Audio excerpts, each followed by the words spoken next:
Hey everyone, today's video is about me answering some of your questions, and one of the questions that I noticed on my channel, which I thought was a really good question actually, and something that maybe more than just one person has actually maybe thought of. Lasering, has it become something that has affected the waxing industry? Here's the question that I found on my channel, and I actually think that this is something that will definitely be on a lot of people's minds. Lasering and waxing. If you are someone working in the industry, and that there may be the competition of the lasering, but for me personally, I just don't see it. Lasering is something that has become more popular, and as like anything in the fast moving industry that we're in, they're always improving. The beauty industry is constantly moving and improving. And by it improving, it means that the machines that they're using now for lasering are becoming a lot more better at picking up people's hair. So lasering isn't for everyone. If you're someone that's never actually had it done, it doesn't actually work on everybody.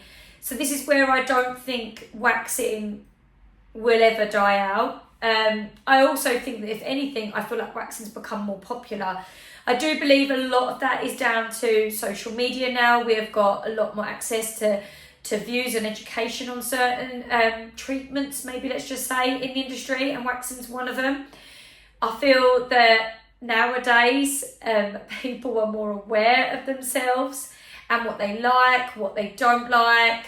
Let's put it this way, when I was younger, my mum never ever told me about eyebrow shape or about waxing my legs or doing XYZ. It was just down to me to kind of work it out. My mum wasn't really that, as much as she's a girly's girl, she weren't really into the whole, let's see what's the latest beauty treatment that's on trend. She just never was that sort of way. And my mum, even still to this day, and even though I could do her brows, she just likes the natural look, and it looks beautiful on her and it suits her. But for a lot of us, over the years, we've now become more aware of what there is, and even just in the industry in general, we've become more aware of what does work and what actually looks nicer. If we think back at the 90s brows, it's what we call it, the famous 90s brows. Even though we all believe that 90s was literally 5 minutes ago, it wasn't. It was a long time ago, believe it or not.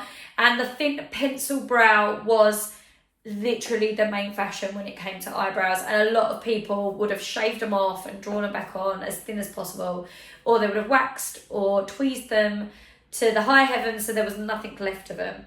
So this is where now it has now developed the trend of semi-permanent makeup, because people have now damaged the hair follicle and they don't have eyebrows that are left to grow back, and obviously the fashion has now changed. So things have moved on, and we've learned what actually looks nice on people. We know that obviously the thinner brow looked great back then when it was in fashion, but actually it doesn't actually suit everyone's shaped face, and we've done a lot of damage to the actual eyebrows through what we've done with overplucking. Now, with actual body hair removal, I do think that if you're somebody that is absolutely miserable and really, really self-conscious of some of your body hair, everyone has to respect the fact, just because one woman feels comfortable and happy with what she has, another woman might not, or man, doesn't necessarily mean to be a woman. If there is, say, a person that has got super thick, dark arm hair, let's just say, and their arm hair or their leg hair is got like 2-3 hairs coming out of each follicle, it's thick, it's black, it's coarse, and you maybe have paler skin that you can see even more against, and it's just something that you've tried to do waxing and it just won't maintain. Certain things like where people have PCOS or just hormone imbalances, especially when we get older, our menopause kicks in and the hair growth starts in places that it didn't do many years ago. And that is something that now we want to try and keep in control. And it is something that I would say, if you're miserable and you feel the waxing hasn't worked for you and it's something you don't enjoy, then try the laser. There is nothing wrong with giving it a go. What I will say is, for a lot of people that do laser and go down the laser route, that doesn't necessarily mean that it will get every single hair. So I have a lot of clients that have been doing the laser treatment and they have got their hair growth really, really fine and there's less of it. But but they still come to me. Might be only once every 3 to 4 months, but they still come to me to wax maybe the little strays that grow through that are still there. So there are women that I know that come for their Hollywood or Brazilian wax, and they may go through all of that with the laser and still end up with a small handful of hairs that they still want to get rid of, and they will go down the wax route. So that doesn't mean necessarily just because the laser has worked for some people and got every single hair that it has for everybody else. And I think with waxing, it will always be just like lash extensions, lash lift, massage, nails, they'll always be there. The beauty industry is never going to just have a treatment that just disappears and is never ever going to happen again. I think you'll always have somebody that is going to thrive off having that treatment and love having that treatment. So I'm interested to hear what you guys think. Have you had laser treatment done? Did it work? Do you feel like you have got the best results you could have had? Do you feel like that actually, even though you've had the laser treatment, you would still have a wax treatment done for the little stray hairs that maybe still grow through for you? Or was you one of them that had lasering done and it did not work, your hair did not pick up from it, it was just an awful experience and you've still had to go back to waxing? I'm interested to hear what you guys have experienced when it comes to lasering and waxing. And for those that do wax, are you thinking to yourself, this is a chore, and actually you would even consider having lasering done and would like to maybe go down that route? I'd love to hear your thoughts on it. I'd love to see what everyone's results have been from it.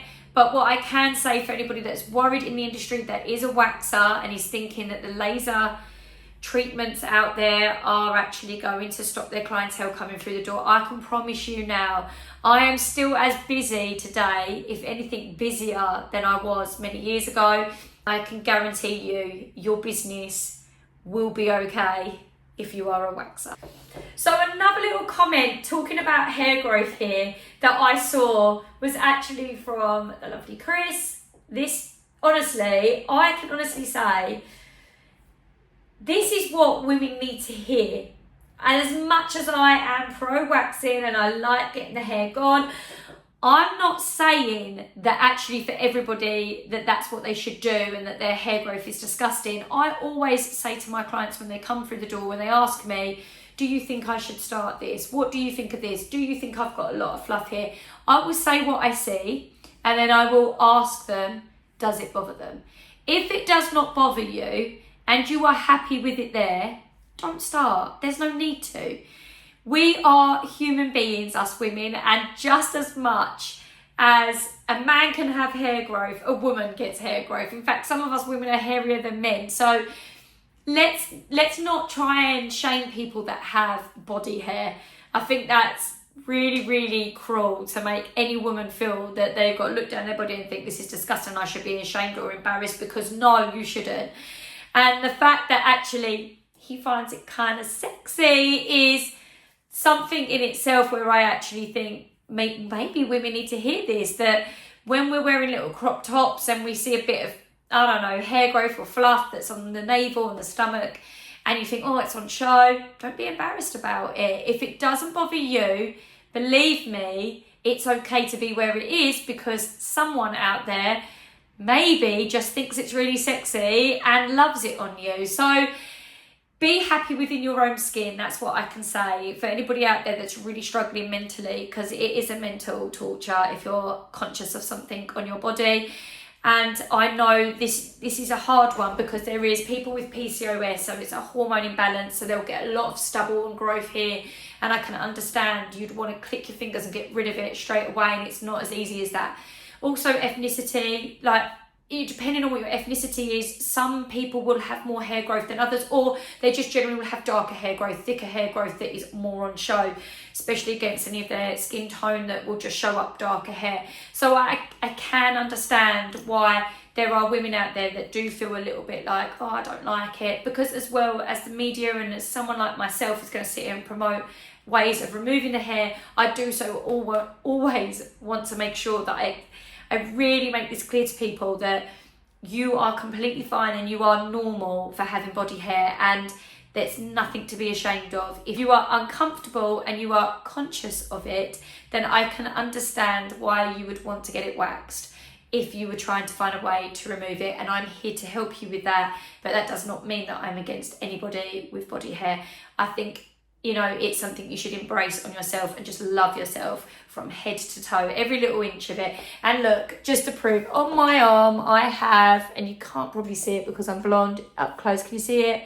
I have arm hair, it's blonde. I'm lucky that it's blonde so it doesn't stand out, so I don't feel as conscious over it, but I am absolutely covered. And we all have things about our body that we're not happy with. Like, as you'll see, I've got scars on me, and I have a lot of scars, some of them that have healed like this, and I don't scar very well. So it's not like they're easy to hide.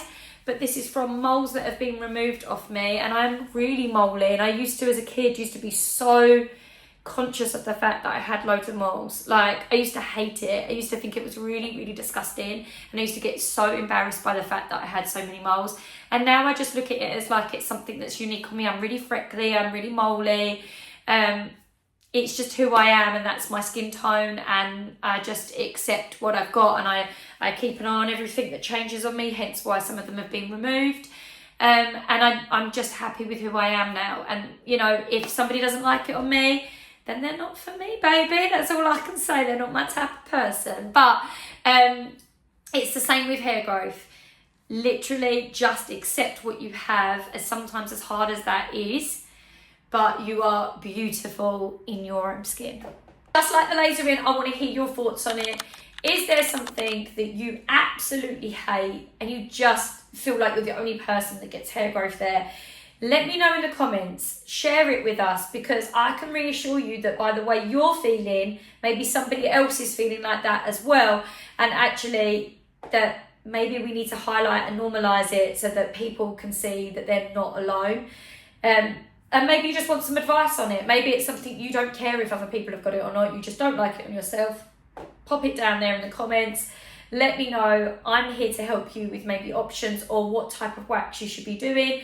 Maybe it's a case of you just want to control it yourself at home because you don't want to go to a salon. Maybe you don't want someone to see it. Maybe you're that embarrassed about it. You don't want anybody to control it for you but yourself. I can help you with that, and I can help you with a step-by-step of how to do it safely and properly.